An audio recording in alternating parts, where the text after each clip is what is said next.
Hey guys, today we're out among the blackberry brambles and picking some blackberries. We're gonna make a little bit of a dessert for this video. Kind of feel like flexing my culinary muscles a little bit. So I got some berries picked, and I know that blackberries are in season. So a lot of folks, they'll try to pick a berry and they'll get a berry. Let's see if I can. Oh, this one came right off for me. But the idea is figuring out how do you grasp the berry. All right, so here we've got one, right? You hold kind of a little. You can do 2-finger, 3-finger, cradle the berry, but basically you're going to take your thumb and you see where the top of the berry is? You get your thumb right there, and a ripe berry will just release right away. Release nice and cleanly. And it's just a light pressure. It doesn't take much. Otherwise, you wind up squishing your berries, and nobody wants their berries all squished. I mean, well, there's some people that do, but, that's a different channel, and we don't talk about that here because we're family-friendly programming. So there we go. Just that quick. Do you need to wear gloves? Well, you could, I guess. But then, you're going to get your gloves all berry stained, and, that might be attractive, but not always. So, I'm not going to bore you with, 40 minutes of pastoral berry picking and, that sort of thing. Just, cut to the intro.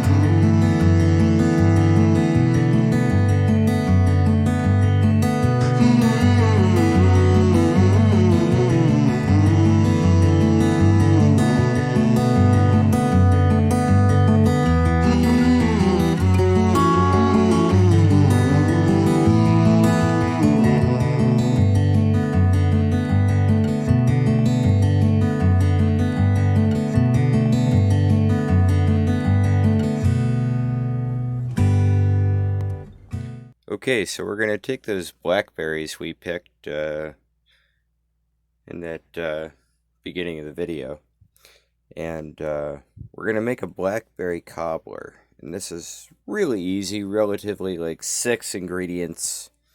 And I'm going to share a dirty secret of the restaurant trade with you when we have seasonal fruit that we need to work with. Yeah, that's a box cake mix. It's an infinite variation machine. I'll explain that in a second. So, traditional cobblers, you're going to use some sort of a grain, so like bulgur or oats, in this case, oats. So we've got a standard yellow cake mix, 2 cups of rolled oats, a half a cup of vegetable oil, a half a cup of white sugar, 1/4 cup of water. We're going to use 1/2 teaspoon of almond, 1 teaspoon of vanilla, and 2 tablespoons of cornstarch. Pretty basic stuff. All of this stuff you can get. Some of it's optional. Obviously, the vanilla and the almond are completely optional. You can rock this down to just a couple of simple ingredients. But really, that cornstarch is going to be one of those culinary secrets on how to, sort of dress up your berries when you're making a cobbler. Now, this totally can be a bunch of different things. So if you had strawberries, you could totally get one of those berry cake mixes. They're like $1.25 at whatever grocery store you go to. So I use the yellow one because it's a really simple, common, basic cake mix that anybody can find in just about any grocery store anywhere in the world. It doesn't matter where you're at. Anybody can make this, honestly. Blackberries, again, we picked those wild. The oats, rolled oats. Get them anywhere.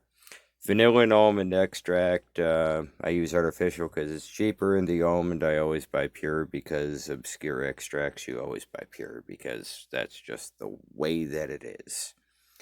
Anyway, I'm going to put this together and show you sort of how we get everything together in the mixer. Okay, so I emptied the yellow cake mix in there. I'm going to add some of our rolled oats. And just kind of let that sort of sit. Oh, sorry. Bumping my camera. Hey, I don't film cookery often. So just basically turn your mixer on to stir. If you got a stand mixer, that's kind of where you're going to want to be with this. I'm going to slowly let that half cup of oil just sort of work its way in, because that beater bar is going to sort of distribute that oil sort of cleanly around for me.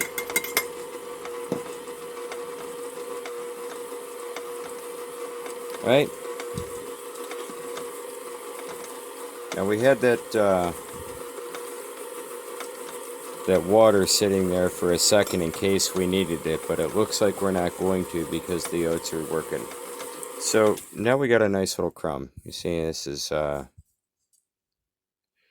where we're at. You got a sort of a doughy, crummy mixture that will stick together, but it's gonna fall apart. And it's sort of okay. It's not a big deal, right? Just kind of crumbly. That's what you want. So far, so good. Easy, right? Anybody can put some in there, cake mix and some oats in there, let it come around for a couple of seconds until it's crumbly and turn the mixer off. Anybody can do that part. The next part, stupid easy. Okay, so we're going to prepare the fruit now. In this case, we have blackberries, right? And this is about, half gallon, right? You know, fill up the pan, really. If you're picking them wild, you're going to take whatever you can get, okay? And that's going to happen. It's no big deal. Going to add a half a cup of white sugar. Just sort of sprinkle that over. Cover all the berries. Now you may be wondering, well, it's going to stay on top. It's not going to melt evenly. The top berries, as this bakes, the berries are going to burst and they're going to rent their juices, right? And that steam is going to come upwards. It's going to boil and perk and slowly turn this sugar into a delightfully, really beautiful, rich sauce. Now, we're going to grab that measuring cup we had here, and we're going to introduce that quarter cup of water and our 2 tablespoons of cornstarch. Grab a little whisk, sort of mix that up. It's not going to take a lot. It's going to really break down pretty quick if you're pretty thorough about this. Not a difficult task, really, honestly. Back and forth, sort of an even little thing. Don't let the cornstarch settle, just get it done. Now your extracts, the reason we use vanilla is that it's a flavor enhancer. It's a lot like sort of enhancing the flavor of other foods with salt, yeah?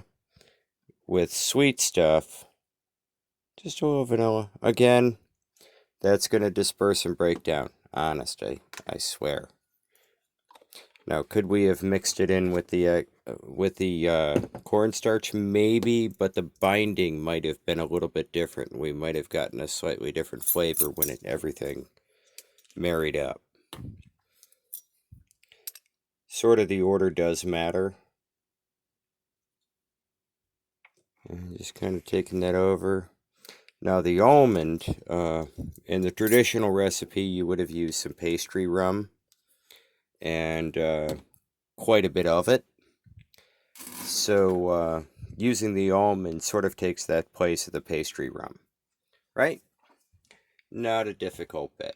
So I'm going to grab that crumb topping I just made, and then we're going to put that on. Okay, so for that crumb topping, essentially just hands, really. You're going to start moving across the pan. Just sort of start with a smooth, even layer. And, you're sort of building this up like you might have done a streusel topping for something, right? Essentially, that's what you're working with, is a streusel topping. The moisture that's in the fruits, now, depending on what fruit you work with, it'll rent out more or less moisture. It's sort of one of those, if you're working with fairly dry fruits, like, well, apples, they're deceptively dry. You think, there's a lot of moisture in it, but not as much moisture as a blackberry or a strawberry or a peach, right?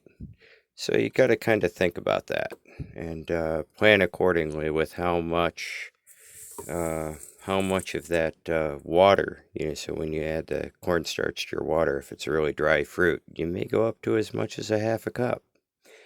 And you're not going to hurt it, honest. It's just a matter of your bake time and adding the right amount of... It's kind of like you get a feel for it. If you've made something a few times, you're going to get a feel for how that all comes together. I got the rest of that all scraped out of there and just sort of put it over the top. Now, that's it. You're going to put it in the oven for 350 degrees for 35 minutes. 350 for 35. Pretty easy, right? All right. So here we are at 35 minutes. You can see some of that may have bubbled up. You can even hear my timer going off, right? Alright, so I turned that timer off so you don't hear it buzzing in the background. Now the cool bit is you can see that the moisture has risen almost all the way up into that crumble mixture, right? Now you're going to find that that's going to be consistent all the way across it. So I'm going to go ahead and get this out of the oven and get it cooled off, and I'm going to go ahead and put it on a pretty little plate. And I'll show you what that looks like in a little bit. I just couldn't resist taking one more look at the top of that after it bakes so you guys can have a good idea what that looks like. Alright. See how we got a nice, even as it's cooling, see this really glassy sort of texture that the fruit is taking on. What we did was we rent out the sort of the pectins of the fruit, and the little sugars in the pectins reacted while it was baking to create a blackberry jam underneath all of this. Wonderful, wonderful, perfectly brown streusel top. Couldn't help but share that. Isn't that amazing? And as this cools, it will create a beautiful, beautiful blackberry jam underneath that. Overnight refrigeration is needed for that. If it survives, I'm just saying, if it survives the night, you can have a beautiful blackberry jam underneath there. But otherwise, warm with some wonderful vanilla ice cream will be awesome. Let's look at it when it's cut. Okay, so let's get a piece out of here, huh? I've already gone ahead and sort of cut it along sort of a regular line. Pardon my hands, hey, that's sort of the way it goes. There we go.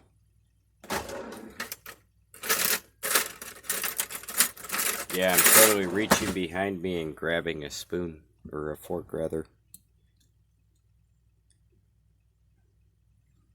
And there we go. Blackberry Cobbler.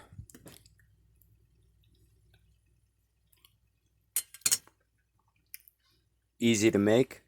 Tastes great. Give it a try. And if you haven't subscribed, hit that subscribe button down at the bottom. Thanks for watching. Love you guys. Take care of yourselves. Take care of each other. I'm out.